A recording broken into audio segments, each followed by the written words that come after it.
आपल्या उत्कर्षासाठी आजच्या सुंदर दिवसाची सुरुवात झालेली आहे। आपल्या आई वडिलांचे उपकार माना, ज्यांच्या कष्टाने आपलं जीवन सुंदर होते आहे। निसर्गाचे उपकार माना, परमेश्वराचे उपकार माना, ज्यांच्यामुळे आपल्याला सुदृढ शरीर मिळालं। आणि मनोमन संकल्प करा की आज दिवसभर मी खोटं बोलणार नाही,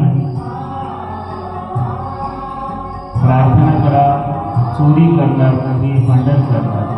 छातीशी हात जोडून प्रार्थना।